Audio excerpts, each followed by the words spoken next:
following announcement has been paid for by the WZWA Network.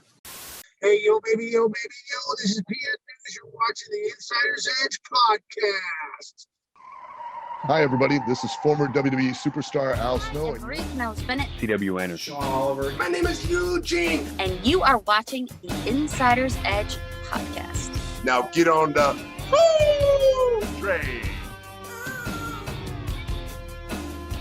Ladies and gentlemen, welcome to the Insider's Edge podcast here on the WZWA Network in conjunction with Blue Wire Hustle. I am your host with the most on the West Coast, Karlifornia in Fury. It is good to be with you all once again. I know I say the same thing every time I do an intro, but you know, I got to keep it the same each time. I'm sorry if it's a bit of a drag, but it is what it is. What isn't a drag though is the fact that I get to interview one of the most underrated big men in the history of professional wrestling here tonight and today for him. He is the one and only PN News. How you going, my friend? Hey, brother. Thanks. Karlifornia, brother. How you doing down there, down under? Yeah, you we're okay? doing good. Yeah, doing good, man. I live in a pretty isolated city, so yeah. We don't really have any problems with COVID at the moment. I think we had a security guard recently at one of the hotels. He caught something. He was out and about in public after that, but we've had no community transmission from that case. So in the last 10 months, I don't think we've had any community transmission with the COVID. So we've been pretty lucky. Well, that's good to hear. That's good to hear. I've had a few family members that had it, but fortunately, nobody's fallen to their death from it. They've all recovered. So. Well, that's good to hear. It has been a tough year for a lot of people, but it's a joy right now to have the chance to talk to you a little bit about your career. I'm hoping that this will go down as your favorite interview that you've ever had. Just putting the pressure on myself there. I'd like to ask straight up at the beginning of the show to every guest we have, when they were a young man, how they became a wrestling fan. Wow. Well, you know what? When I was a kid growing up, I'd come home after church. We grew up in a Catholic relationship, Catholic family. After church, get there, we'd go to 8 o'clock mass. I'd come home, turn on the TV. It was Sunday, so there was no cartoons on. But guess what was on? Professional wrestling. So I used to watch the AWA, the Ganyas. I saw Andre the Giant and guys like Dick the Butcher, Dick the Bruiser. Guys like that, and I just kind of got hooked at that point as a kid, and that's how I started enjoying it. And then up until my teen years, and when I was watching on TBS, I was watching the old NWA, Georgia Championship Wrestling, and that kind of stuff. Ric Flair and you know, the Masked Superstar. He was, for me, one of the best heels of all time. You know, he was that first guy I really ever hated, you know. So that's kind of how I got hooked up into enjoying wrestling as a kid. Yeah. Wow, that's cool, man. I guess as you're growing up, you know, you're a kid and you're a fan of wrestling. As you're growing up, you're realizing that you're probably one of the bigger kids at school and you're still a wrestling fan. At what point do you think, you know what, I'm a big kid, I'm a big guy now, I want to get into this wrestling thing, I could fit in? You know what, I honestly never thought about it.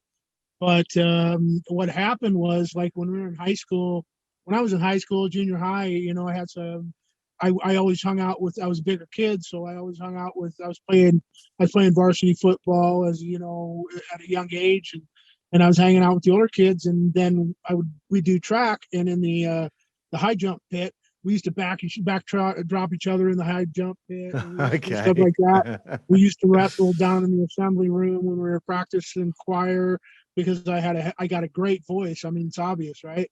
But we used to sing, and we used to mess around down there, and then I kind of got into college football, and I was playing, and at one point I just got fed up with the politics of college football, so I thought I'd try the politics of professional wrestling.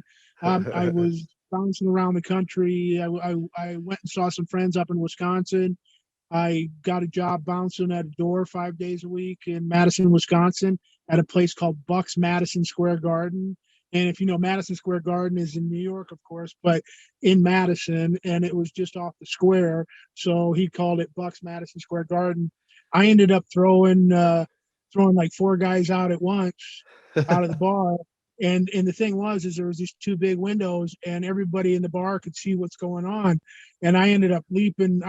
Ended up leaping over the trunk of a car and tackling some guy in the middle of the street. And I told him never to come back into my bar again. And I walked back in, and the whole place went, wow, right? And so the state treasurer of Minnesota was in the bar at the time, and he says to me, so he starts buying me shots. And he goes, you ever thought about being a professional wrestler? And I said, no. He goes, well, here's my number, right? I called him about 5 weeks later, and he hooked me up to go to Brad Rangan's camp. And there I was. I was training to be a professional wrestler. Oh, that's amazing, man. It's all because they saw you doing your job. Yeah, they saw me, doing my job, right? That's all it takes sometimes. That's really cool. It's funny how people get discovered and brought into something like professional wrestling. So tell me a little bit about your training before you had your first match, because we had someone on the show that you had your first match with. So I've heard that story from his side. Oh, Bull Payne's been on your show. Yes, he has. I love that guy. He carried me like you wouldn't believe. I'll tell you what. No, I ended up, my training, like I said, I went through Brad Rangan's camp. So I was the biggest guy. And of all the guys, there was like eight or 10 guys that went through it. And you had a session in the morning or you could go at night. I had nothing else going on, but I was bouncing at night sometimes. And what I would do is I would go to both sessions because I wanted to learn. And actually the Nasty Boys were actually 2 of the guys that were helping training, and they'd just gone through the camp like 6 months before me. Right. Oh, okay. Yeah. But anyway, so we were doing, I did that, went through the camp, but I'll tell you what, I had Brad, like I said, the state treasurer of Minnesota, a guy named Bob Matson, he ended up getting me like pressed before I'd even had a match. There was articles about me in the newspaper up in Minneapolis, St. Paul, and he ended up, it ended up getting really good press. And Vern Gagne had no choice but to use me. And the house was up at the Minneapolis auditorium. The house was up by like 3,000 people. And, and it was because of all the press it was getting, right? Right. Because like at that time, the WWF was hot, and AWA was on the downslide, but we still had ESPN. So I did that show. House is up. I had the Guardian Angels, 12 Guardian Angels escort me to the ring.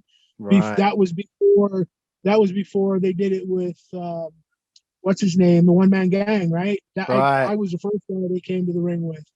And anyway, it was really cool. It was, but I was nervous as hell. I think we did 4 minutes, and if it wasn't for him, I probably never would have lasted that year out. So it was pretty good. That's cool, man. Yeah. So that's the 1st of March, 1987, in Minneapolis against Rick Gantner, who would be later known as Bull Payne, and also one half of the Texas Hangman. When he told the story of the first match on that you had with him, he said, sometimes he still has nightmares thinking about that splash you gave him in the match. Oh, come on. It wasn't that bad. I wasn't doing the top rope splash at the time. So, but yeah, maybe I might have been a little bit stiff, so it wasn't possible. No, but all the respect in the world for Bull Payne. He, Rick, great guy, tremendous athlete. We never really got back together in the ring after that, but definitely one of the unsung great wrestlers, that he's one of those guys that would be on the card and he'd be carrying somebody and he'd be making everybody look $1 million. You know what I mean? He was tremendous talent. Got absolutely. Nothing but respect for him. Me too, bro. And that's kind of what this show's about. We like to really put out the unsung heroes of the wrestling business, and he certainly is one of them. you know, and everyone's story in professional wrestling, as far as I'm concerned, is as important as one another, because everyone has a story to tell. Everyone's had highs and lows and peaks and valleys. And that's just what that's just my thought process with this podcast, is to get the stories of everyone out there, not just worry about the same stories you've heard with the top guys years and years and years. Everyone's story is as important as one another. No, I agree. I agree with that. You know what I mean? I'm not really plugging myself. I haven't done a lot of these podcasts. I just started doing them again. It's worth it for me. And I really got a lot out of my career. I enjoyed it so much that, I still can give back at this point by telling what I've been through, whatever I can remember, because, letting people slam me over the years, I've ended up landing on the head a few times. So whatever I can remember and whatever I haven't pissed away on the bottle, you know what I mean? But Yeah. I'm sharing it. That's cool, bro. Well, I thank you for sharing it with me here today. You mentioned Brian Knobs and Jerry Sags. I wouldn't be doing my job if I didn't ask if you had any stories of them at the time, young guys in the business. That must have been quite fun to be around. Okay. This is there's even more than Brian Knobs and Sags, right? It's something that happened to me, like I was too big for somebody to like take advantage of me and really shoot on me and hurt me or anything like that. But they had to break in somehow. And back in those days, the ribbing and hazing was part of the job. You know what I mean?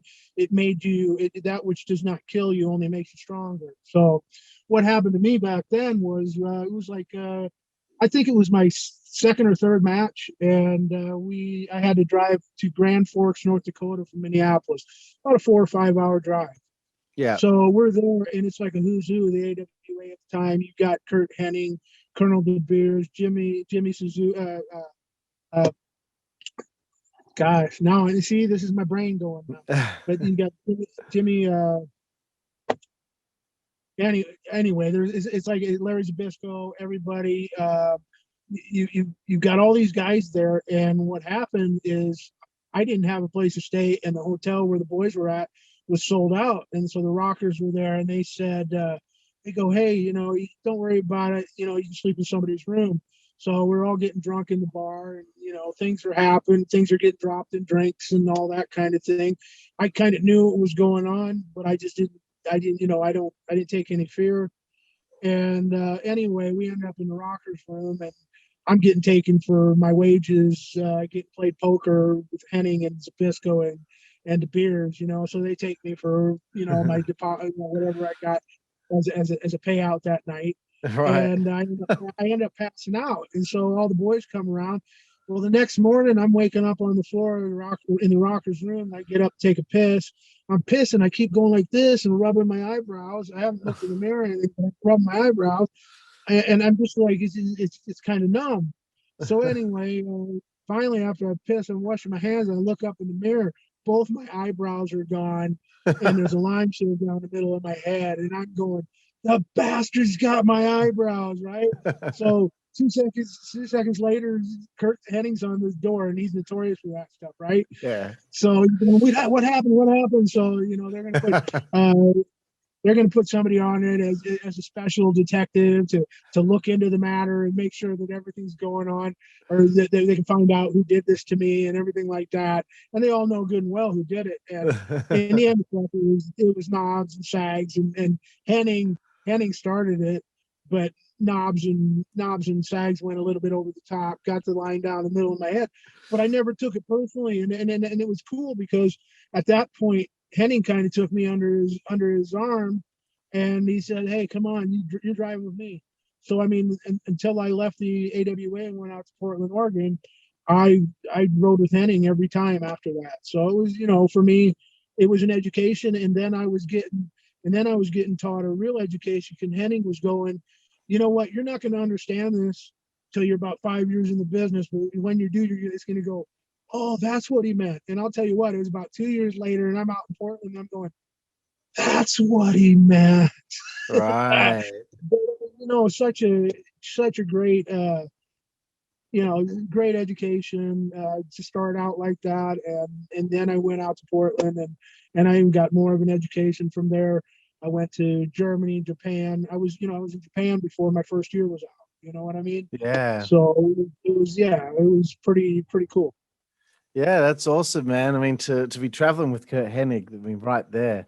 And of course, the shaved eyebrows. Well, he's notorious for being involved with stuff like that. I believe he shaved off the 1, 2, 3 kids' eyebrows the day before a pay-per-view once. Dude, it was right before I went out to TV. It was like 2 matches before I went out and did my first TV out the Steamboat in Vegas when they were doing it out there. So it was kind of, Kurt was notorious for that stuff, but I was not ill about it at all. I was actually kind of laughing about it because I just never took my looks too seriously, Yeah, no, fair enough. And I think that's probably why they liked you, is because you didn't take it seriously. And it was probably a test, you know what I mean? Of course it is. That's what hazing's all about. Yeah. You know what I mean? Like I said, that which does not kill you, it makes you stronger and it builds your character. And if you take yourself too seriously in the wrestling industry, you're never going to be able to succeed. That's it. So you've mentioned Portland. You worked there as the Avalanche for Don Owen. Yeah. Tell me a little bit about moving from the AWA to your next territory, and how did you find that experience? Well, it was it was a guy named Shinji Takano. He was doing the Super Ninja gimmick. Yeah. And he's wanted to talk to me. Let's go to Portland, because things were dying down and they were only doing like 5 shows a month in Minneapolis. He says, let's go to Portland. I know the booker, Rip Oliver at the time, right? Well, so we drove out there, and Shinji got hired right away, and Sandy Barr started using me on Thursday nights in Salem, Oregon, right? And then Rip Oliver took off and went to the WWE. I mean, he lasted about 5 minutes, but he had an opportunity to go there. And Lynn Denton came up from Texas, took over Louisiana, took over the book, right? Grappler. And Grappler gave me an opportunity, and I was coming in as a babyface, and Don Owens liked me for whatever reason. He liked me, but as a big babyface in a small territory, I could only have a limited run. So I was gonna get let go, and Don says I got my 2-week notice, and this was after like 3 months. And Don goes to Lenny, goes, Jesus Christ, Lenny, you ever thought about turning the kid heel? And Lenny goes, no, I didn't think of that. So they turned me heel, put me with Chris Colt as a manager, and then later with a guy named Mike Golden as a tag team partner. And I learned a lot from Mike. And then I came up with a gimmick called the Beach Boys, and they pushed that really. And Lenny fell for it. Don loved it, and I got me tagged up with Buddy Rose, and then I even learned more from Buddy Rose. So me and Buddy, so I had a tag belt run with Mike Gold, a tag belt run with Buddy Rose against the Southern Rockers, Steve Dahl and Scott Peterson at the time. Cool, yeah. And it was a great experience. And from there, I got noticed by Fujinami out of New Japan, and he actually ended up getting me booked for Germany. So I went from strength to strength to strength. I mean, all in just in 1 year, and I just tried to pick up as much knowledge as I could. I got into the ring with guys on a Saturday afternoon before TV, and they were impressed with that I just all I wanted to do was learn. So I tried to pick up as much as I could as quick as I could. So but it was great, because I went from wrestling 5 times a month to wrestling 7 nights a week. And if you're wrestling 7 times a week, you're going to pick stuff up, right? And that's how I learned. I mean, a lot of these kids today, they don't even, they might wrestle 5 times a year. You know what I mean? So you can imagine how the knowledge was coming into my head compared to how it's coming into a lot of these younger kids nowadays' head.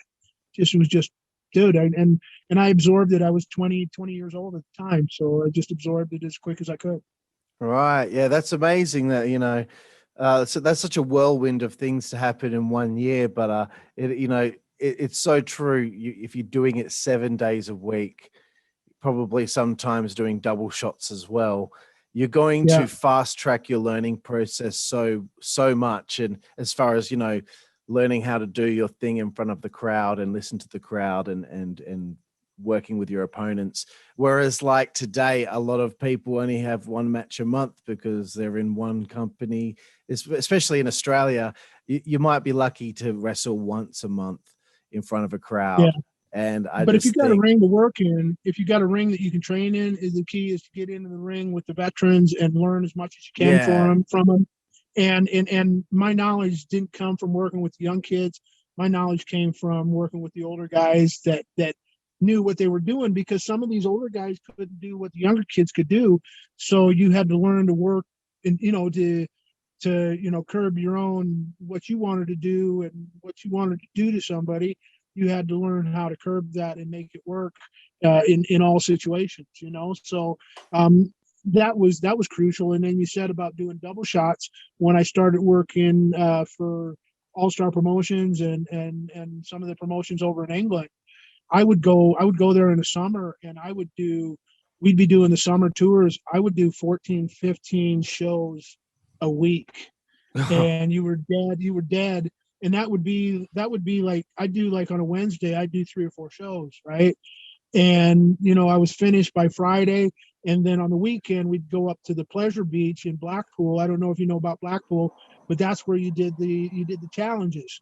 So you'd have, you'd be out there and you'd stand as a champion, and you'd have challenges, and people would come up and challenge you. And then you'd fill up they'd pay like £2 to come in, and you do 2 shows on a Saturday and 2 or 3 shows on a Sunday. And so it was, but I mean, you continue to learn, and I learn, I still, when I do stuff around the industry today, I'm still learning. And I mean, I had to slow down because I can't wrestle now because I need a hip operation, 2 of them. My back's kind of messed up. I can't wrestle now, but you know, I'm getting back involved in the industry. So that means that I gotta continue to learn to make sure any information or any knowledge that I can pass on is of value to the industry now, you know? Absolutely. I totally understand where you're coming from there. You mentioned Tatsumi Fujinami, noticing you, bringing you to New Japan. Please, I mean, how old are you? 20 years old? Yeah, I was turning 20. I was turning 21 at the time. Yeah. Man. So this must be eye-opening for a young man like you back then to be brought to Japan. Maybe a little bit of a culture shock.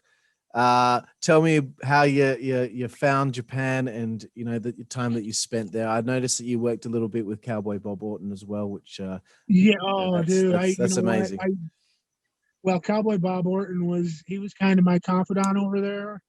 And Sid Vicious, it was his first tour over there. Right. And we were over there with Ron Starr, and we had Jose Gonzalez. We had a couple Puerto Rican guys over there.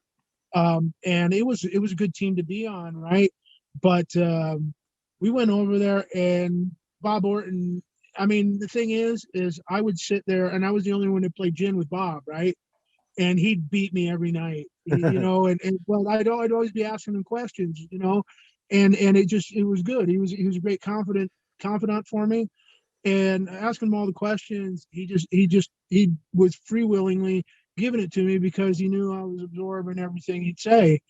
And it was funny because there was a wrestler in England, and you know, Tony Sinclair, I'm sure you've heard of him, right? Yeah. Tony Sinclair, he tremendous talent. I done hundreds of matches with him. And he told me a story about they were in a plane in Japan, and they're going to one of those islands, and all of a sudden the plane starts doing like a nosedive. It's going down, the engines are going ring, and Bob's passed out because he's been drinking all night. And Bob, can I cuss on the channel? Yes, you can. Cussing allowed? Yeah. So Tony goes and he wakes Bob up. He goes, Bob, plane's going down. And when I told Bob, I already know what he was going to say. But when I told Bob the story that Tony told me, he goes, all I want to know is what the fuck do you wake me up for? If I don't want to know about it. And I just been coming from Bob. It made me laugh, right? And yeah, but he beat me in gin every night, and finally I got the best out of him in a bowling match. So it took 2.5 weeks for me to get money back out. Awesome, bro. Well, how things have changed, hey. Back in the day, the boys are in the back playing cards. Now they're playing video games. It's Isn't it crazy? So, social media and playing video games. And doing oh that my kind of gosh, stuff. man, I can't stand social media. I'm getting tired of it. You have to be connected. I get that. Yeah. I don't really use Twitter, but I use my Facebook. And as you know, on Facebook, I'm under my own name. If somebody wants to find me, they can find me. But I just, I'm an old school kind of social guy. I want to meet you, talk to you face to face. Yeah. That for me is what social is, not texting back and forth on media. That's it. I totally agree with you. So New Japan experience, obviously that's a nice little fast track in learning, especially if you're around the likes of, Bob Orton and I got to wrestle there. Antonio Inoki. I got to Really? wrestle. Really? Right? I mean, it doesn't get any better than that, man. I should have hung it up right there. You know what I mean? The guy fought Muhammad Ali, for Christ's sakes, right? That's yeah. You don't it doesn't get much bigger than that. I mean, I've been in the ring with the likes of Flair and stuff like that, and some really impressive individuals. Dick Murdoch, one of my favorites of all time. Got to wrestle him a number of times. Me and Dick got along real good. And I was fortunate enough to get into a golden era when there were really a lot of amazing talent to learn from. Yeah. It was I was fortunate. I really got to say that. Absolutely. You can tell I'm not bitter. I'm not bitter about the job at all. I mean, like I said, I got a lot of fun out of it, and I'm glad that I'm getting a new opportunity to give it back, So.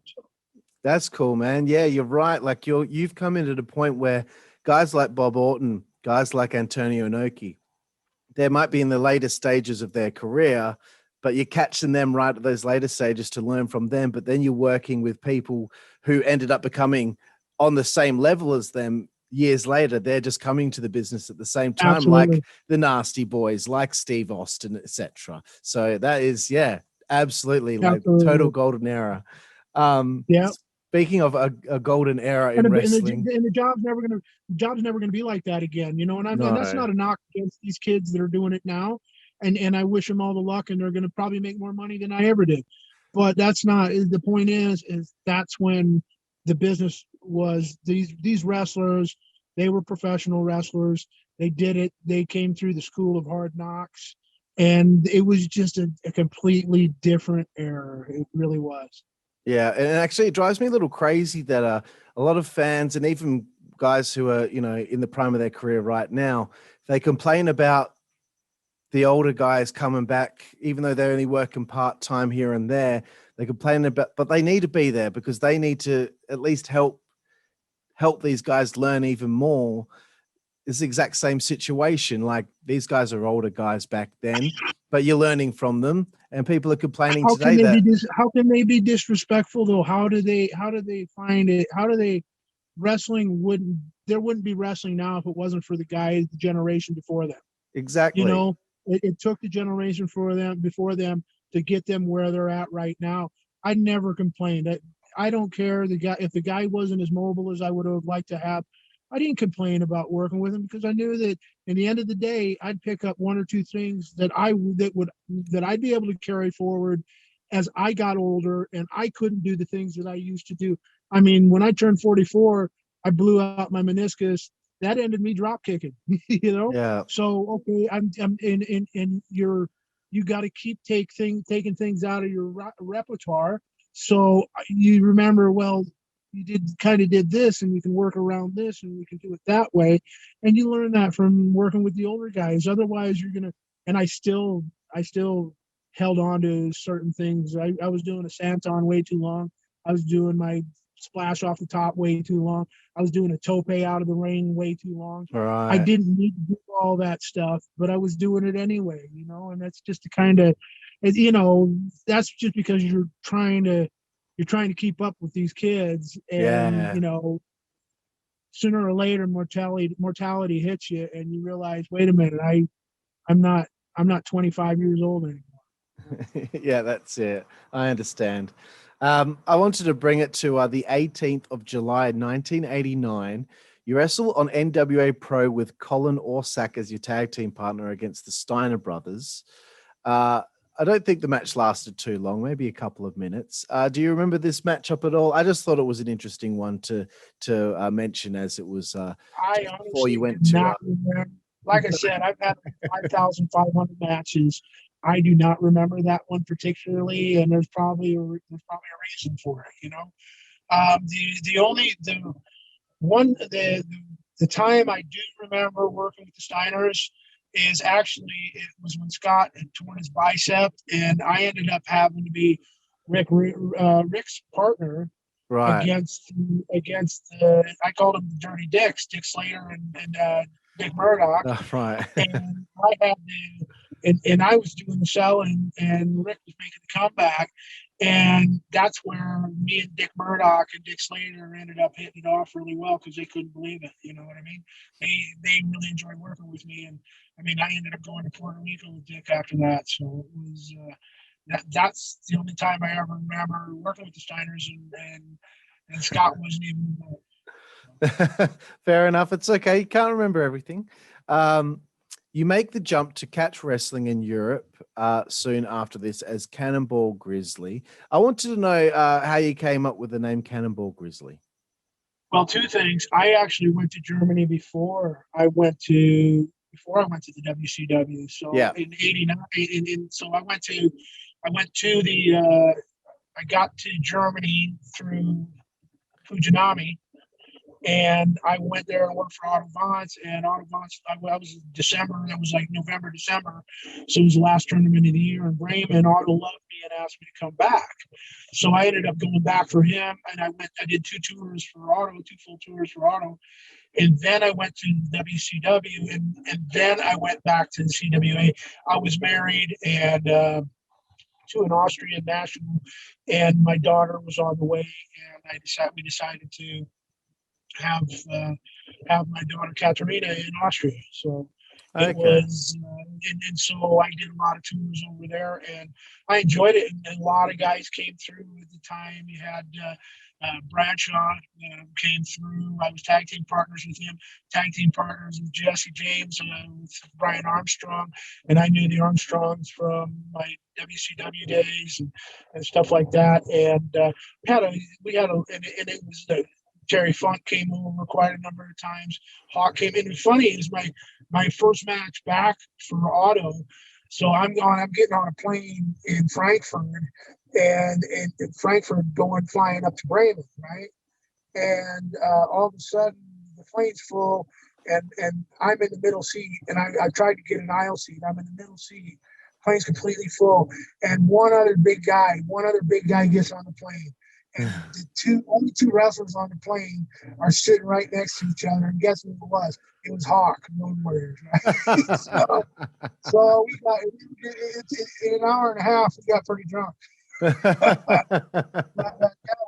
was a crazy situation, But those are the kind of things you have to deal with when you're flying internationally, I guess. So.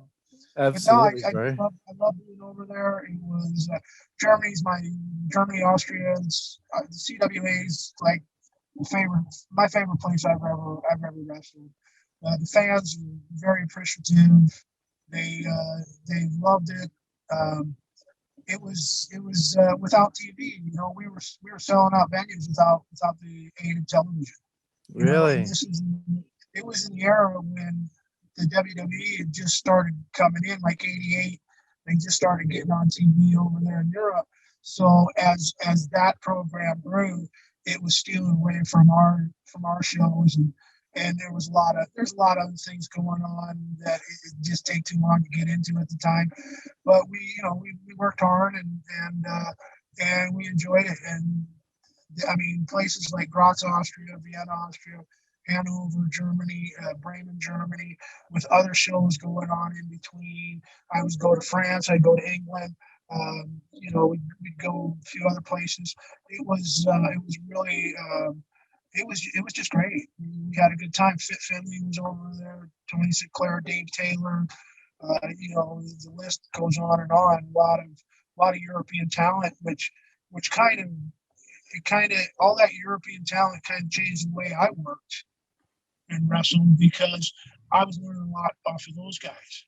So I think all the time I spent in Europe, it just made me a more complete wrestler, better professional wrestler than just working one style. It was like the old days when you would work in a different territory. Every territory had a different style, and then you'd pick up from that, and all those different territories would make you into the complete wrestler that you were.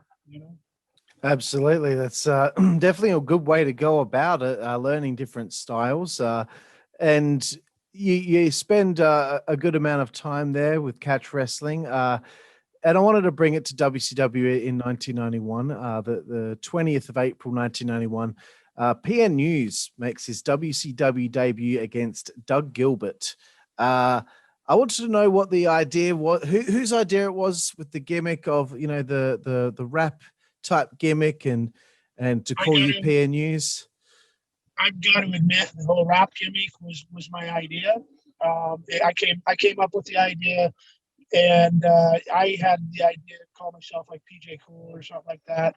And then when they saw my dark match, and Dusty was happy with what he saw, and he goes, so when I came in, he goes, PN, what we want to do is we want to call you PN News, if you will, because it's Ted Turner and it's CNN, PN, you understand? It's gonna be great, baby. We're gonna have it. If this doesn't work out, we're gonna try something else, if you will. Yeah. So I was like, I fell for the whole thing, right? And it didn't happen as planned, but it was a good experience. But WCW at the time was way too many Chiefs, not enough Indians. You know what I mean? It was everybody was calling something different, but it was, you live, you learn. So absolutely. Well, I mean, it's the gimmick is ahead of its time at that point, because obviously rap would become quite more prevalent in pop culture as the years go by. I wanted to throw this one at you to see if you remembered this match. It's I don't believe it was a televised match, but it's at the St. Louis Arena on the 14th of June, 1991. You're teaming with Sting to face Stan Hansen and the Great Muta. Oh yeah, that's pretty crazy. Stan blew me up pretty good there. It was, you can thank Owen Hart for that, because what happened was backstage, Stan came in late, and I knew he was on him. He came in late, so we had no chance to talk about anything or do anything really. And so Owen's going, "Oh, can you believe what that kid said about you?" And Stan bites and goes, "What?" He goes, "Yeah." He goes, "Can you believe what he said about you? Because I can't believe you're working with that old timer, right?" So I was feeling him an old timer, right? But dude, I mean, there was nobody got hurt. I didn't get hurt. It was actually a good education. But I found out later that Owen wound Stan up, right? But the thing is, it was, I don't know if it was televised. It might have been a dark match, but it was at TV at the St. Louis Arena. And it was just one of those things where Stan had such a huge motor, man. He could just go and go and go. And I'm just, I'm a 420-pound guy, just trying to get a nut, happy to be there. And I'm going, wow, what's this guy trying to eat me alive, But it's also Stan's style, you know what I mean? I lived and learned. I gave a little bit back and everything. But by the time I gave back, I was blowing up so much. I was like, God, please get me out of here, trying to tag out right now. It's like, dude. But, like I said, it's just one of those things, right?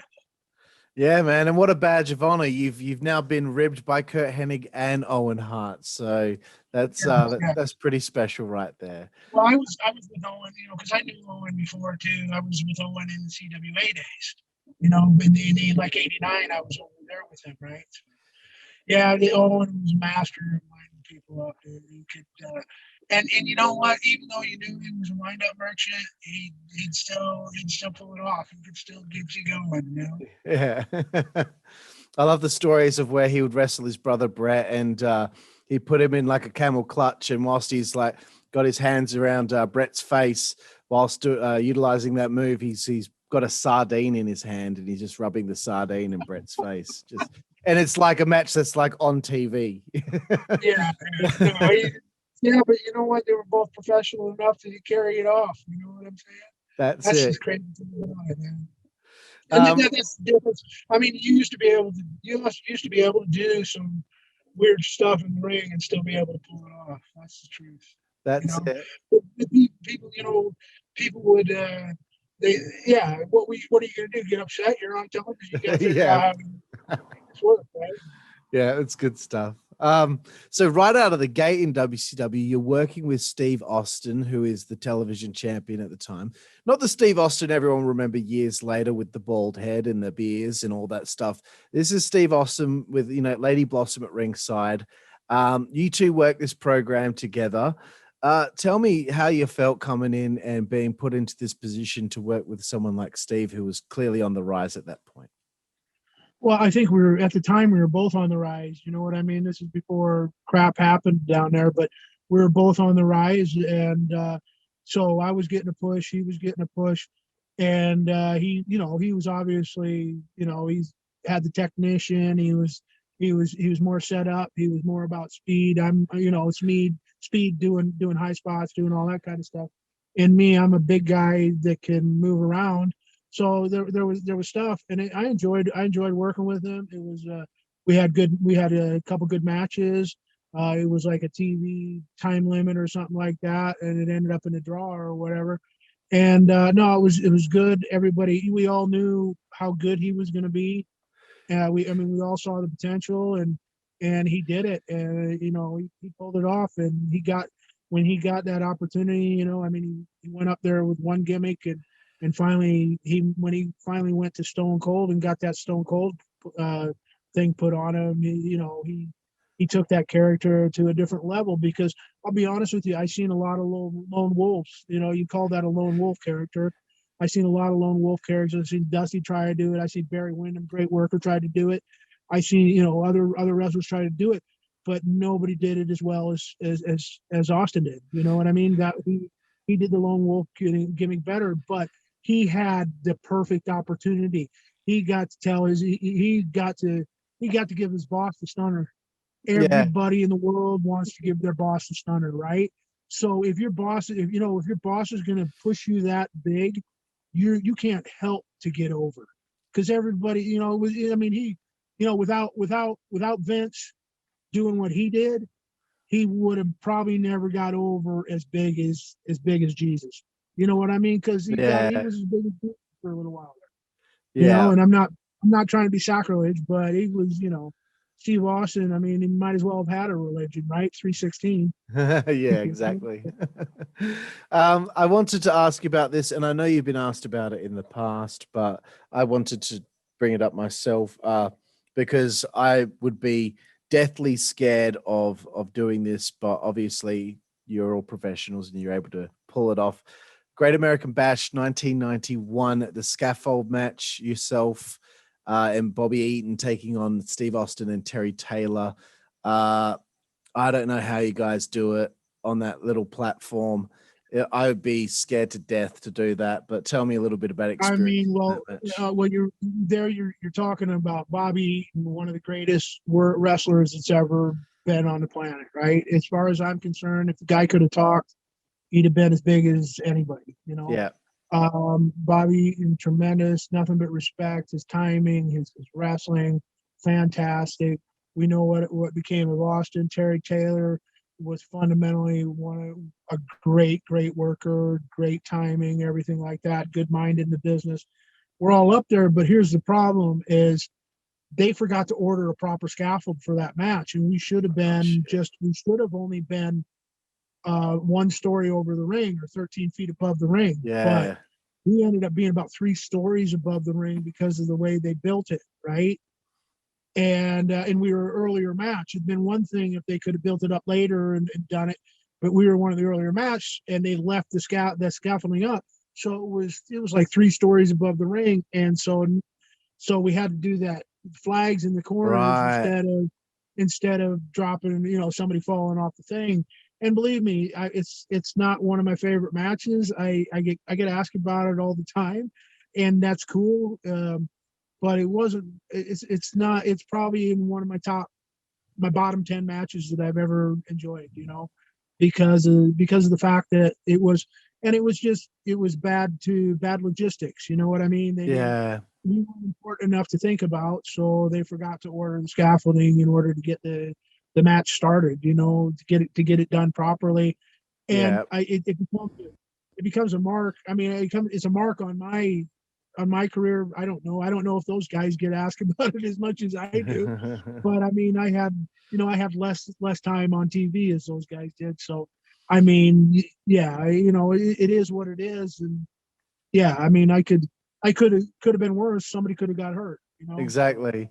Yeah, I guess it's just one of those WCW things where they don't plan ahead properly, which is prevalent in Right. WCW. Even though I love WCW, I always have and always will, but there was always times where you'd be like, "No, it's a bit of a misfire because you didn't plan ahead, guys."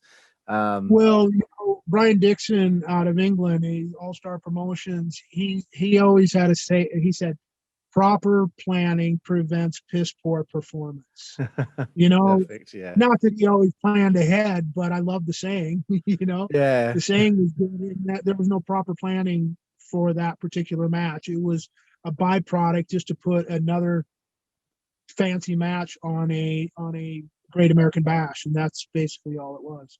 Yeah. So the 21st of June, 91, I want to ask you a little bit about this. You wrestle a guy by the name of the Angel of Death, and he apparently gets injured during the match. This is just through my research, and my research told me that because of this injury, the push that you were getting was now kind of pulled back on, and that's a possibility. But I mean, there's a lot of other things. There's a lot of other things that happened at that time.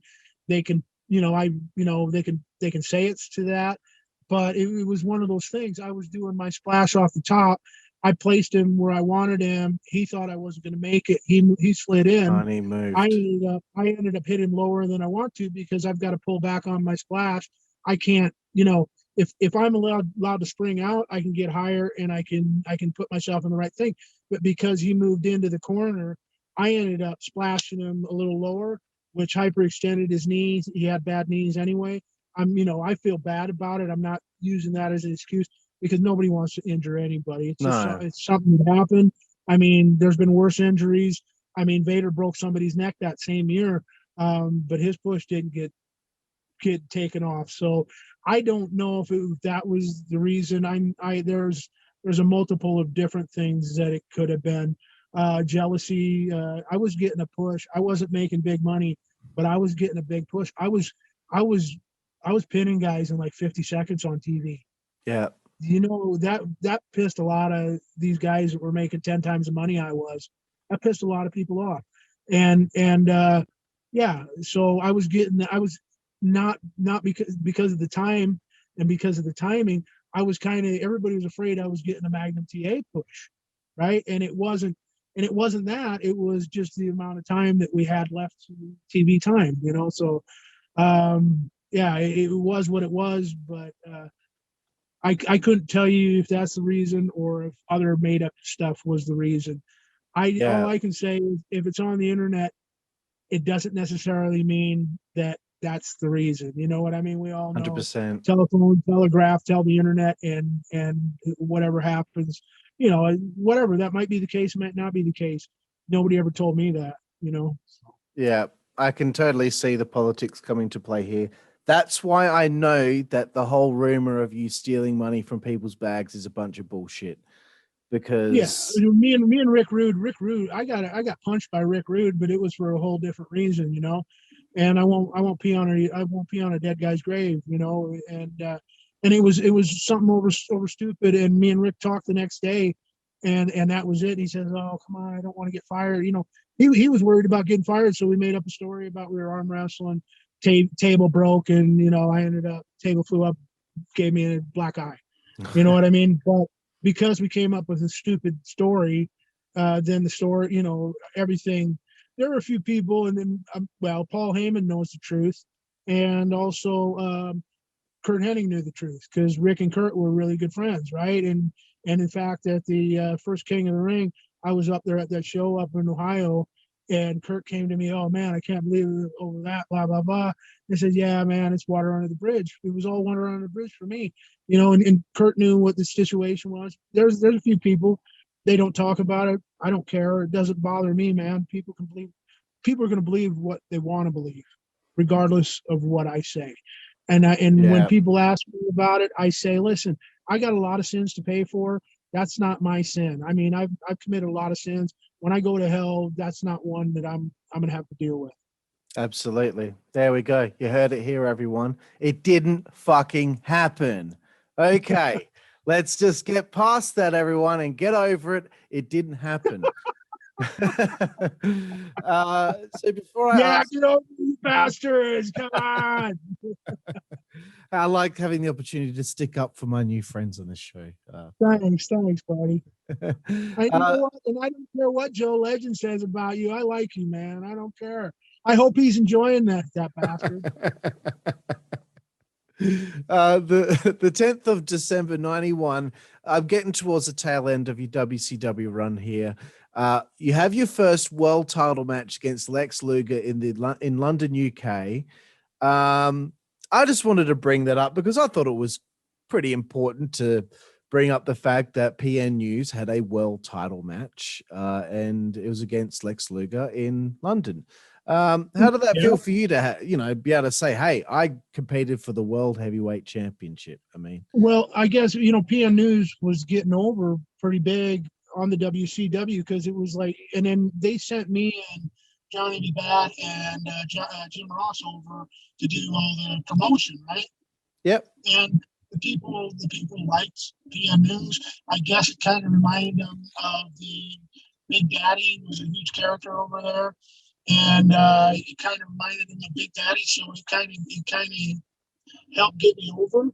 And since I was wrestling in Europe, I kind of knew what they kind of liked, and it just worked. And so they put me on. I mean, that night I wrestled Luger for that, and then I got a U.S. title with Rude the next night. And then I think, I don't know who I wrestled in Sheffield, and then we went over to Dublin and I wrestled Johnny Bad in Dublin. But yeah, I got a world title with Luger, and I guess that was the height of my career for WCW, right? I mean, I've wrestled for world championships, ever since, and won a few titles since then. But it was interesting. Lex, it's not like he's going to get me up in the rack, It was just a weird situation. But I mean, the match was good enough. I enjoyed it. The people bought it, and I thought working with Lex was okay. It was good stuff. Cool, bro. So why do you leave WCW? Do they not renew your contract? They pinned that stuff. They pinned the thievery on me, and then basically my contract ran out, and it wasn't renewed. And I was like, okay, that's fine. I'd actually gotten an opportunity to go back to New Japan, and I should have taken that. But I ended up waiting around because my wife, who was Austrian, like I said at the time, I ended up going east instead of going west. Right. And I concentrated on that, daughter coming and everything, and that's kind of where I did. And I was comfortable in the CWA. I was comfortable working in England, and that was kind of the way I liked it. And it was CWA, like I said, it was great. I really enjoyed that. Yeah, so I mean that's why I ended up doing that. And then I'd actually been in talks with WWE. They'd been looking for me after I left, they wanted me, as far as like for that man on a mission type gimmick, or they were looking for Right. me to do that, because I'd actually got a call the day I signed my contract with WCW. Really? I got home. And because I'd already been on TV on the 30th. Me, Johnny Bad, Austin, Paul, Van Hammer, we all signed. We all got our contracts that Friday in May. It was like May 3rd or something like that. I think it was. Anyway, we all got our contracts at the same time. They all signed immediately. I took mine home, didn't sign, right? Got a message from MITA saying, well, if you don't sign, you're not going to get another chance. You never go anywhere, blah, blah, blah, right? And I just, I had to do a rap at the Army that weekend. So I went in, I saw Dusty, and I said, Dusty, I'm not really comfortable with you. Just, brother, just meet me at the hotel, and so he took me into one of Ted Turner's suites there, and gold taps and all this stuff, trying to impress me, and then he finally talked me into it. Unfortunately, I had the contract with me, and I went ahead and signed it and gave it to him. Right. I got home that night. It was a Sunday night, and there was a message on my machine, and it was Jay Strongbow. He goes, Vince loves the gimmick. He wants you to start immediately. He spoke to Pat Patterson on Monday morning. I called, but I already signed the deal, right? And so when I left WCW, they were trying to get a hold of me, and at that time it was Sergeant Slaughter who was in charge of new talent.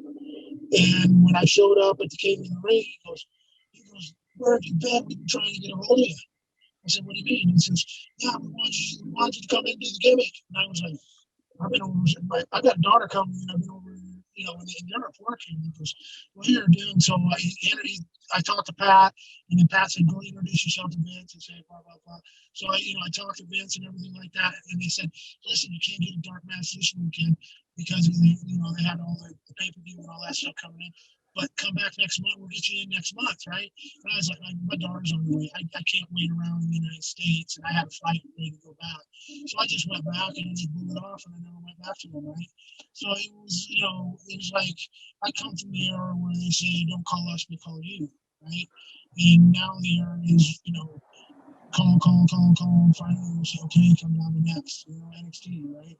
So it's and I just came from a different area, and I just never let it bother me and never looked back. Yeah, I could have maybe done something else. And then later on, 2008, me and my partner, Mike Halleck, were in talks with him too. And that was the situation. It just didn't, and at the time, it just didn't quite work out because that was after the whole WCW, and then there were some haters. Some of my haters were, already in the office with New York. Right. And so they were blocking me as soon as they knew that Laurinaitis was interested, What a shame. Is what it is. And yeah, I'm not really bothered, man. I could have made more money, but would I have been happier? Would have made me more happy? I don't know. You know what I mean? Money, I know a lot of rich people that are miserable. So. Yeah, no, I get you, bro. So you do go back to the CWA. You team with John Hawk, who is better known to some people as Bradshaw. Do you have any stories of a young Bradshaw that you could share with us? We couldn't stand each other at the beginning, and it was Rage and Fury, one of our Laurinaitis's, and they were winding John up.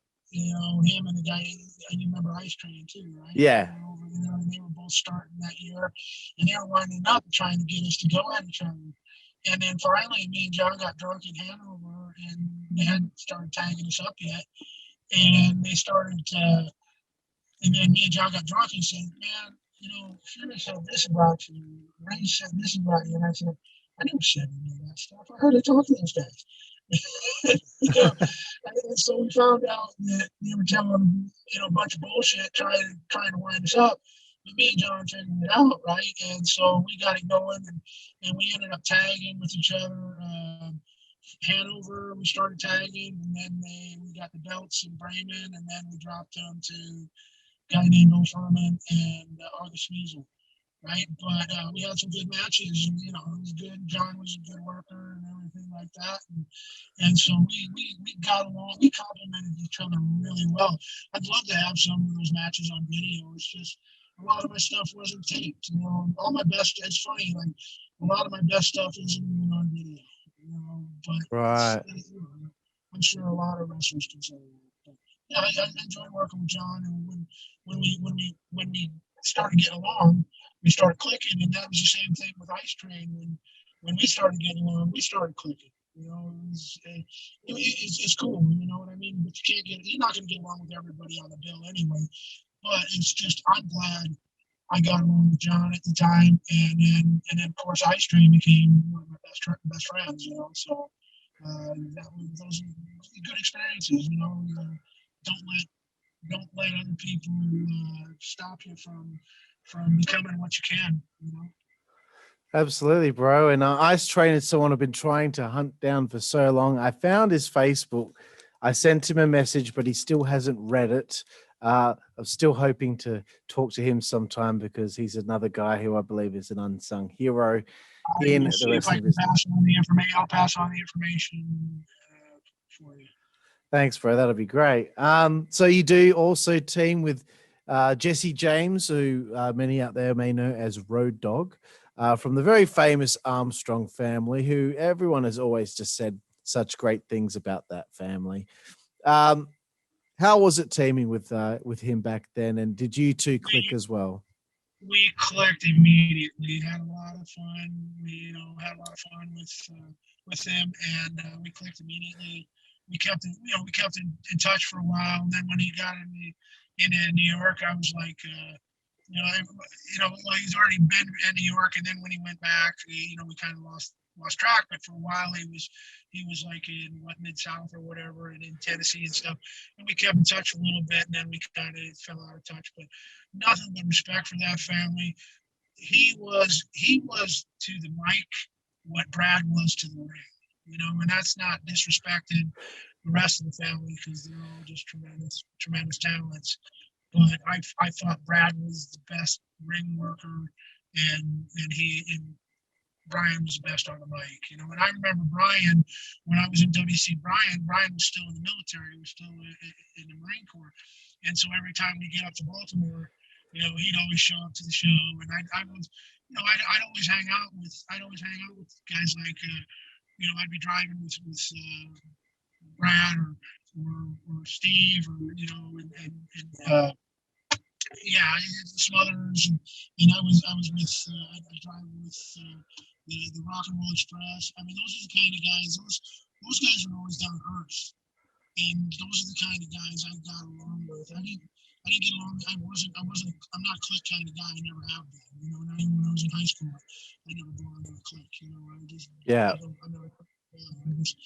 rather try and get along with everybody, and I think that probably hurt me a lot. Because I didn't want to be in a clique. Yeah, I understand 100%. I want to talk a little bit about British wrestling and working with Robbie Brookside and, of course, Joey Legend. Of course.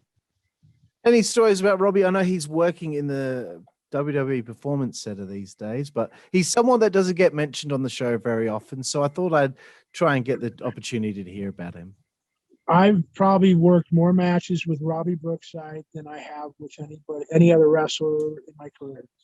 He's tremendous talent, good mind for the business. He knows the technical side of the job, and he's always had good timing. And it didn't matter if one was a good guy or one was the bad guy. It didn't matter if we switched sides or whatever. We knew that we'd go in the ring and we wouldn't have to discuss a thing. We could show up 5 minutes for the match and not see each other, go out there, and we just go and perform, and we'd steal the show. And he's just a tremendous talent, and I'm happy that he's there, and he's got a good paying job, and he deserves that kind of thing. And like I said, I've been around him. I was around him for 20 years, you know what I mean? And a lot of good fun. And I remember one time we were in Bremen, and we were all messing around, we had some people that we were hanging out with, and we were going into this tapas restaurant in the Marriott, just across from, is about a block and a half away from the train station in Bremen. And we're running up to the door, and there's like a chain link, and he goes to leap over it, and I'm right behind it, and I go to leap over it. My foot catches it, and I hit the ground, and he hears the thud. But by the time he turned around, I was already back up on my feet going, what happened? Now there's, nothing to see here, right?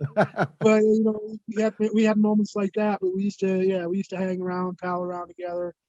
We had a lot, like I said, we tagged together. We held the CWA titles, tag team titles, I think on 2 occasions. So he Awesome. was, he's a good guy to be around. And I learned as much from him as I did from anybody, so. Absolutely. It sounds to me like you should be in the CWA Hall of Fame if they have one. CWA is dead and gone. It's unfortunate. I am in the European Wrestling Promotion Hall of Fame. I did make theirs. Cool. And I'm also in the Nebraska Wrestling Hall of Fame. Good. Wrestling. Good. I'm glad. It's a nice accolade and stuff. For me, it's getting accolades from your peers are more important than getting the other stuff, because they're the ones that work with you. I mean, you mentioned Joe Legend. Me and Joe Legend worked against each other quite a bit. I remember when he came over the first time, he was a little bit greener in the 90s and stuff, and I watched him progress. And I mean, I remember driving down the road, having a lot of conversations with him. And he's just always been a really good guy to be around, and he's really went from strength to strength, and he's always had a lot of work. And I know he's good at teaching kids, teaching the younger generation how to do their stuff. So, and I know he's on the mend right now, and I'm waiting for him to come back out there and see what he can do. Yeah, cool, man. That's awesome. Yeah, Joe's been really good to me, and I just really appreciate him helping me out anytime I've needed help with anything with the show. He's helped get me some guests and stuff. So that's cool. Yeah, man. So now here's the subject I've been so excited to talk to you about. ECW. Oh God. Okay. All right. You join ECW and you work on the 28th of September 99 on ECW on TNN. It was probably taped before that, but that's when it aired. You wrestle Spike Dudley. He's doing his, giant killer gimmick. You're the next giant to be killed, I suppose, on TV with Spike. He's beaten all these big guys. You're the next one in line. Tell me about how you ended up coming into ECW. Well, I basically just showed up, and Paulie basically loved when I came through the door, and they put that Philly sucks shirt on me and wanted me to do that gimmick, for Spike, and I did. And the thing is when I was with WCW and I was doing the because it's a longer story, and I can't tell you how many guys came up to me and told me to hurt Paulie with a splash up in the Meadowlands. Right. And I didn't do it. And Paulie was so thankful that I didn't hurt him, and that I took care of him. And that he remembered that. So he gave me the opportunity there and asked me to do the job. I got no ego. I did it, and there I was. Did it. He said, okay, just do that. And I said, well, why don't we do this where it looks like I'm going to get it? And then I did that little switcheroo, and then up and he hit me with his finish. So it worked out really well. And and then I got to do a little run with some of my favorite guys, the Baldies, so and then I worked, and then I enjoyed that gimmick as short as the run was. I ended up moving out to Omaha, Nebraska, and I wasn't getting any, because I'm from Nebraska originally. So I moved from Atlanta there because it was costing me too much to live. And I'll be honest with you, ECW wasn't paying as much as you'd think it would at that point, right? Right. So I ended up moving back out there, and I basically just ended my run with the ECW at that point. Okay, so now I've got my answer as to why you left, because I've interviewed Angel. I also interviewed Vito, and I asked them both because it drove me nuts not being able to find any information about this anywhere, because it's on the 13th of November 99. It's a tag match. Loser leaves ECW. PN News and Vito Lagrasso take on Axel and Balls Mahoney. I know Vito was leaving for WCW, but I didn't know why you were in the match and why I you had to wasn't leave even as well. I wasn't even told it was a Loser Leaves Town match. Right. I wasn't even told. It was just the way it was. You know what I mean? So, but that's how it was. And I'm going, Paulie, what the hell's going on? You know, I didn't even know Vito was leaving at the time. You know, but it happened the way it happened, and sometimes that's the way this business works. I mean, I left a couple dirty messages on Paul's answering machine because you never answered the phone. Yeah. But I left a couple dirty messages, you know, called him all sorts of names and stuff like that. You know, all I wanted was an answer. You know what I mean? That was it. You know, it was what it was, and then I just ended up coming back to Europe at that point. You know. Right. Okay. Yeah, because like Angel was like, you know what? I don't know why News left the group. I don't. Yeah, like they couldn't tell me. They just did not know. But the ball. And then they brought in another big guy too. What was his name? Vic Grimes. Vic Grimes. Yeah, that's it. They brought in Vic too. So I don't know. I figure they didn't need another fat guy. Right. Well, the Baldies. Yeah, go ahead. I mean, the group was just doing really well. That was the point I wanted to make. Yourself, Rod Price, Tony DeVito, Angel, and Vito, just doing really well out of the gate there. And then all of a sudden, in one fell swoop, Rod was gone, Vito was gone, you were gone, and then it was Tony, Angel, and Vic Grimes. And then I think Vic leaves maybe 3-4 months afterward. After obviously there's an incident with him and New Jack, which Right. I don't know. That's another scary situation with the scaffold, that's for sure. So speaking of New Jack, you would have had the chance to work with him a little bit during that feud, as you know, that was the main feud that the Baldies were a part of. How did you find working with New Jack and doing some of that hardcore stuff? I didn't mind it. We called them street fights over in Europe. I was doing that kind of stuff over there anyway. I was doing these Ironman competitions where I'd have to work like 3 times in one night doing some different kind of hardcore match. And it was all good. There was no problem. But and I had no problem working with New Jack. I thought it was good. I thought we had a pretty good thing going on. And I remember we were in Atlanta at a theater there in Marietta, and he came off the balcony onto me on a table, and table leg shot up through the table as the weight came down on me, and it ripped a hole up in the back of my head, and he's the one who helped me glue my head shut. So it was, I mean, I never had a problem with New Jack, and I never got hurt from him or anything like that.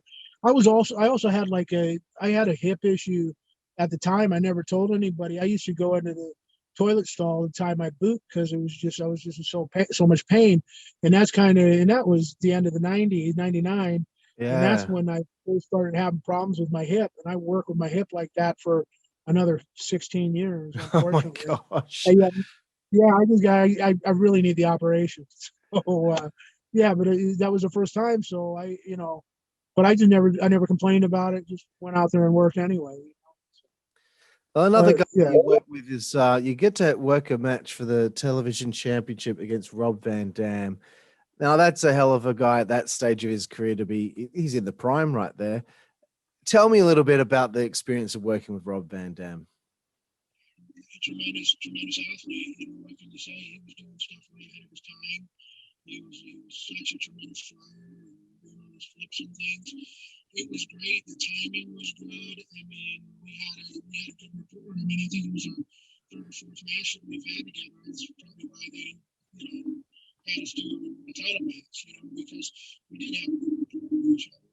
I was open to anything. So I just worked with whoever I had to work with to get it done. And then work with Mike Awesome, got to work with Sabu and stuff like that. So it was, I got nice memories, but unfortunately the time in the ECW was just a little too short. Yeah, it certainly was, as far as I'm concerned as well. So your time with ECW ends. You go to Europe after this for the next 12 years from my research. One match that I thought was interesting, you win the EWP World Championship in Hanover on the 27th of September 2003 against Bam Bam Bigelow. Now that was actually Bigelow's 12th last match that he ever worked. Tell me a little bit about that and winning this championship. Well, it was weird because I'd split up with my wife a few years before. My daughter was, a young kid at the time, and I ended up, before that match, I'd been up for 3 days because I got on a train, drove down to Austria, and saw my daughter, spent the day with her, and I got on a train to come back the next day. So I'd been up for 3 days, and then me and Bam Bam got into the ring that night. We had a pretty decent match, and it was pretty good. I stiffed him a little bit on my senton, but he took it well, and it really went to, it was a good match, and I was happy because we finally got to wrestle each other, because we've been compared to each other throughout our careers and stuff like that. And I'm just happy we finally got to get that one in the books. So it was, I got to work. Me and Vader worked a few times. Guys I got compared to, I got to work with them. So I'm just glad that I got to work with them on his 12th last match. Yeah, absolutely, bro. At least I know I didn't kill him. Yeah. So can you tell me when you did have your final match? 2016. It was in Austria near, God, I can't remember the town. It was about an hour and a half from Graz, and I was pretty messed up. I had nerve damage in one shoulder, had a torn rotator in the other shoulder, and it was a tag team match, and it was kind of my partner Mike Howlett came over, and that was the last match I had physically in the ring, and since then I went back to the United States for a while, and I've been there for a while. So and then I came back, just doing a couple appearances. I did like a couple training camps here and there, and I met my future wife, and so now I'm with her, and I'm back in Germany living in Oldenburg. So and we just had a hell of a snowstorm last 24 hours. I heard. And so I'm out here in a cane shoveling snow, getting the driveway all cleaned up and everything. But you do what you do, right? Yeah, man. Cool. I have to say that Germany is my favorite country I've ever been to. I was supposed to be there July last year. Unfortunately, the pandemic took place, so that got postponed. I was hoping to be there in July this year, but now it's looking like that's probably not going to happen. So hopefully by next year, I get to be back in my favorite country in the world, because there's nothing like it, especially in the summer where the sun doesn't go down until 11 p.m. at night. It's amazing. Right. Whereabouts in Germany? So we stayed in Winsen, which is a small town. Maybe it's about 45 minutes from Hamburg. Okay, I'm about an hour and a half from Hamburg. I'm between Hamburg and Amsterdam. Okay, cool. About 50 kilometers from the Netherlands border on the German side, and usually we don't get the snow. It's usually rain and wet up here, but you're right. Sun stays up till 11 o'clock, and then it stays up till 11, and then it's back up at 4 in the morning. Yeah.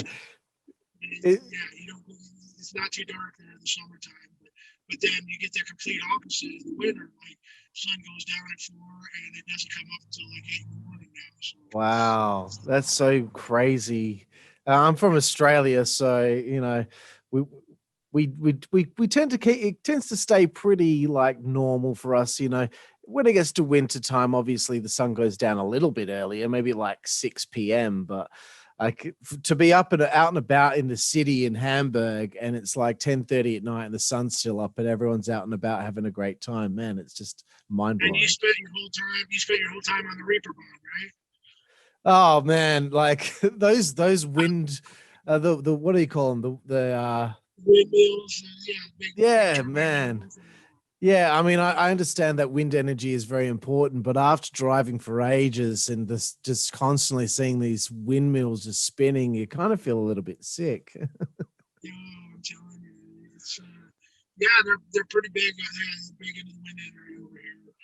Hamburg. I never spent a lot of time in Hamburg, but I lived in Hanover, which is like an hour and a bit just south.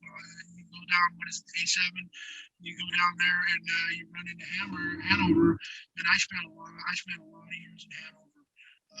Get up to Hamburg once in a while. You go to the red light district, Reeperbahn. You go to the burlesque clubs and all that stuff. And you see some pretty interesting entertainment. The best entertainment is when you're just walking down the street and there's a bar to bar. You see some real freaks out there, you know. And you got some Marines, you got your soldiers, you got your Navy people, and you got it. And then you go to St. Pauli. You got such an area where you can just really, you can goof off and see a lot of weird things going on. Absolutely, yeah. It was just such a wild time. I ended up going to a 3-day heavy metal festival at Wacken, which was. I wrestled in Wacken. Oh, really? Yeah, we did that Wacken festival. I did it 2 years in a row. In fact, we went up against Aerosmith. No, we went up against like Metallica. We go up against the one day where we didn't have a big headliner to go up against. We were in the largest festival tent in the world. We had 11,000 people watching us wrestle. Unbelievable. And you know what Wacken's like. You know, you're walking through the mud all day long, and it's just horrible. But good beer, good food, and good time, and again, a lot of freaks. It was a lot of fun. Yeah, man. Two of those. What year were you there? I went there in 2019, and in fact, that was like the first year it didn't rain, so there was no mud. So those poor people that were selling the welly boots and all that gear, no one bought a pair of them. It was quite dusty, but no mud for me, thankfully, on that occasion. But it was just amazing. Anywhere I turned, I could get a beer like that. In Australia, you have to line up for 40 minutes at a concert or a festival because they don't put enough stands and bars around the place. But at Wacken, anywhere you turn, there's people with backpacks where they can just fill your cup up with beer. There's food anywhere you want to go. If you're in the main pit, you can get a beer in there. You don't need to walk all the way out for a kilometer to go get yourself your next beer. It's right in there. They had everything like a well-oiled machine. It was even better for us because, you know, we were there as talent, right? So we had all the backstage food, you know, and they fed us really well. And they'd make sure that we had cases of beer and cases of cola and everything like that for us. And then if not, we just go into the commerce and then we just drink with all the rock stars and stuff. So it was pretty cool, man. We really enjoyed it. So I was there in 2010 and 2011. Right, amazing. Well, hopefully I'll be back over there by next year at some point because I want to go again. Yeah, me too. So Ultimate Wrestling Nation, let's talk a little bit about this. Please plug this thing that's going on. You're involved with it now. What's happening?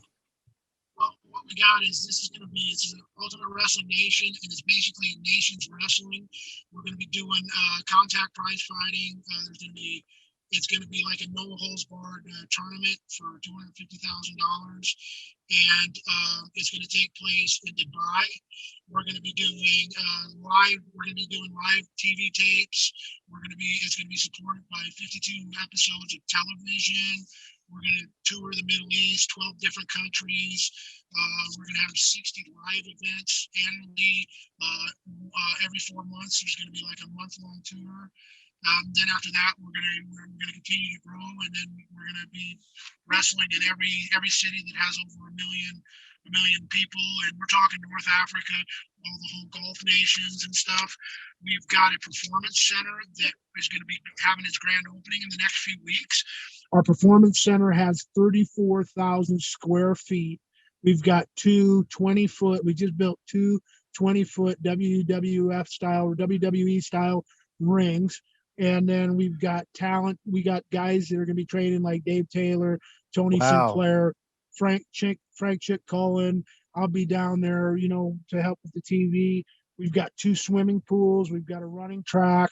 We've got a cardio equipment, weight pit, steam room, spinning bikes, protein bar, and an aerobics room, and a 100-meter full track, all in Fitness for Life down there in Dubai, right? And we're going to be able to process and get the applications and process the visas and applications for people from 195 countries. Anybody that wants to come and learn from some great professionals. We'll even get we're going to have guest guys come down, like Jushin Thunder Liger come down and do guest training and everything like that. And then we got a pay-per-view. We're planning on a pay-per-view.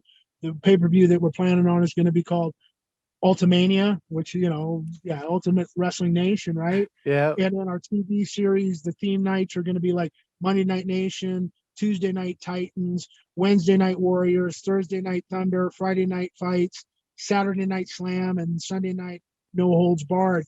Thing is if they go to ultimatewrestlingnation.com, they can get our phone number and they can contact the website if you're interested in getting trained in the sun where it's a little bit warmer and stuff like that. We're taking applications now, and the website's just up. We also got a page on Facebook. You can find it at Ultimate Wrestling Nation, and this is, it's going to be huge. It's we've got support from a media corporation in Saudi Arabia, and we've also got some big support in Dubai that I really don't want to disclose at the moment, but this is going to be huge. We plan on competing, and the thing about wrestling in the Middle East is the number one product on television in the Middle East right now is soccer. Can't beat it. Guess what the number two is? Wrestling. Professional wrestling. Wow. And there's been a void left by the WWE, and we expect to take that void over. This is going to be huge. Like I said, we're going to be training people from all around the world. We want to make it a really international product. It's going to be nation versus nation. You can either get behind your favorite wrestler or you get behind your favorite nation. Whatever you want to do, it's going to be good. And it kind of reminds me of the old CWA days where it was kind of a nations tournament, So I'm excited about this. I got pulled into it. I got started talking to about this last November, and it's moving along swimmingly, and we're getting ready to put the boat in the water, and I can't wait, So keep your ears open for that. Maybe we can have another conversation once we're up and running, and I can introduce you to some of our up and coming talent. So it'd be really great. Yeah. Awesome. Wow, that's amazing. I had no idea it was going to be on a level of that magnitude. So that sounds very exciting. I'm definitely interested to check it out. Yeah, you know what I mean? If you're going to do something, you do it, if you're going to foul aggressively is what I've always heard. So if if you're going to do it right, do it aggressively, make it as big as possible. And I'm just glad I've got your platform to push it on. And, guys from Australia, if they're listening, they can, like I said, and we're going to be able to put guys up, you know what I mean? There's going to be facilities and everything. And you're going to be able to spend, your whole day around the training facility. There's going to be guys that are going to help you with nutrition and all sorts of stuff, help you in the weight room and make you better than ever, make you the best possible performer that you can be, Absolutely. So anyone out there Get in on the ground level right now. This sounds exciting. Ultimate Wrestling Nation, ultimatewrestlingnation.com. You can find them on Facebook. You can, I'm sure they'll have every platform out there, Twitter, Instagram, etc. That sounds very interesting, sir. So anyone out there, man, that sounds like a golden opportunity for anyone out there. Absolutely, absolutely. You don't have to just go to the NXT. You can. This is a real opportunity. And then once you get in, first floor character development and all that stuff, we're gonna bring in. Of course, we're gonna bring in top talent from around the world, guys that have been on the TV and stuff like that. As we're performing, I know that we've already talked to Ted DiBiase. He's going to be there in some kind of capacity in the future. We've got Scott Hall's, Cody Hall's going to be there in some capacity in the future. And like I said, we're going to bring in a lot of those technical wrestlers to come help train the kids. I think it's going to be a lot of fun. And then, of course, you got sun and fun down there. You got beaches in Dubai. It's just Dubai. If you've never been there, you don't know where you're missing. I mean, it's a good place. It's really an international city, and it can be a lot of fun. Yeah, cool, man. I've been to Dubai a couple times, but I was only in the airport on the way to. Oh well, no, you got to get out of the airport, brother. Got to get out of the airport. How many times has that happened to me? Yeah, next time. Yeah. We get this up and running. You can come visit us. Sounds good, bro. Sounds good. Before we get to our little segment, 5-second frenzy, I wanted to ask you, PN News, do you have any regrets from your time in the wrestling business? Regrets? What do you say? No, not really. I can't say that I did. I mean, good. I mean, to have regrets, then you're admitting you've made mistakes. I mean, no, I enjoyed it. You know, there's times when it was harder than others, but I enjoyed. And I'm getting an opportunity to give back again. You know, I hope that some of the people that I've helped train and helped educate have learned from me, and giving back is the best thing I can do from a business that I love to do, and I did it for over 30 years. That's brilliant, bro. And I like asking that question because I like hearing the guys say to me that they don't have any regrets, because I think it's a good thing to finish off on. For everyone Absolutely. out there who thinks that wrestlers who are retired or out of the business or nearly out of the business are old and bitter and blah, blah, blah. No, it's barely the case. There are a couple who feel bitter about certain things that happen, but generally everyone is pretty happy with, you know, what they've achieved and who the person that they've become today. I think so. I agree with that. The ones that are bitter, I don't know what they're bitter about. Usually most of them had a push and had a good run. I don't know why they're bitter in the end. You know, it's for me, the business owes you nothing. Yeah. You know, the business owes you nothing. So you take out of it what you can, you know, and if you didn't enjoy it, you shouldn't have done it in the first place. Absolutely, bro. Okay, so PN News 5-second frenzy is the segment. It's just a few quick fire questions. There's a few about wrestling, and there's a few about other things that you may like in life. So are you ready? I'm ready. Let's do it, brother. PN News, who is your favorite wrestler? That's a good question. Fit Finlay. Brilliant. Dave Finlay. Good choice. Yeah, Finlay, great wrestler, tremendous talent. I was fortunate enough to work with him and be on with him on tours and stuff like that. The guy, he's forgotten more about wrestling than I know. Just tremendous. Always enjoyed watching him. Immaculate professional, and just an all-around great guy. Awesome, bro. Your favorite opponent you had over the years? Gosh, that's really tough. I don't want to make anybody. I'll tell you what. I've got to say probably Ice Train, because we used to beat the heck out of each other. You know what I mean?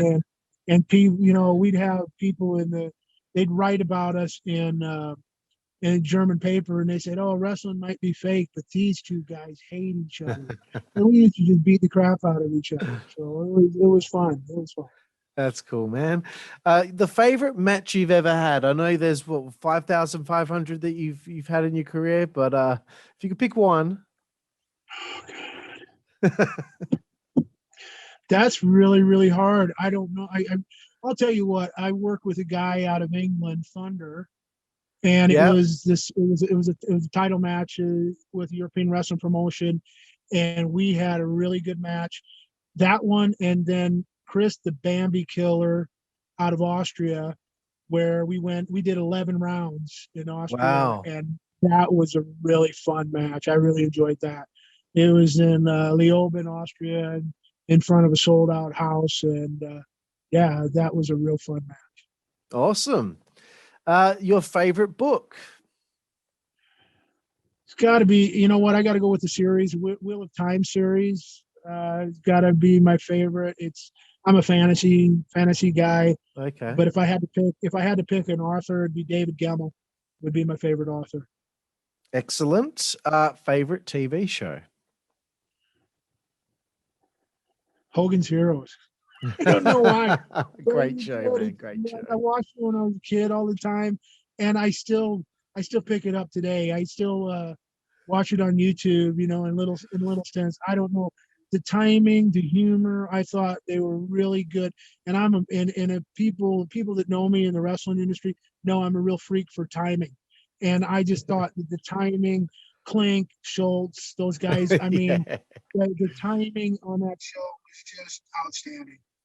I agree. It never gets old, even though it's been around for a long time. It never gets old. Well, if I stop watching it for like 5 years or something like that, I'll go back and watch it, and I'll pick up something that I missed. All right. You know what I mean? So it's always something new. I'll fall asleep. I'll fall asleep every night to it. It doesn't bother me. You know what I mean? I really love the show. Very good. Your favorite film? Gosh, these are some hard questions. Leap of Faith. Steve Martin. He plays a traveling preacher, and he ends up doing something good in the end without even, unexpected, and yeah, everything comes together. It was just Deborah Winger was in it, Meatloaf was in it. Just a tremendous film. Steve Martin. I didn't when I first picked up the film, I didn't think Steve Martin was going to be a good preacher, but he did such a great job. Steve Martin proved to me what a talent he really was, and doing that stuff. And Leap of Faith has got to be my favorite film. Cool, man. Your Steve Munn is incredible. Your favorite musical artist? Gosh, that's even harder. I really can't say that I have one. I mean, I used to be big into YouTube, but they're too political, and it's just hard. That's a hard question. I got to pass on it. No rap artists? No, I listen to a little bit of everything, so I got to go anything. I mean, my whole thing with when I was tagging with Buddy as the Beach Boys, we went out to the Fat Boys Wipeout. so if I got to pick any rap group, I'm gonna have to go with the Fat Boys. Cool, bro. I'll tell you what. It was Salt and Pepper. Salt and Pepper escorted me to the ring in Knoxville, Tennessee for the Great American Bash. They escorted me to the ring, so I'm going to go with Salt and Pepper. Change it. They went with me before they did Lawrence Taylor. Awesome. So Salt and Pepper's got to be the thing. Awesome, bro. Your favorite food? Schnitzel. Schnitzel. Fantastic. I make it myself. I love Wiener Schnitzel. It's I do nothing. I can do pork or turkey, but the original veal, and just you got to hammer it out really nice and thin so you can almost read through it, and then you just fry it out, and you have it with a little bit of cranberry sauce, and you can have potato salad, or fries, or mashed potatoes. I like schnitzel. Nice. Well, if you live in Germany, you better like eating meat. That's for sure.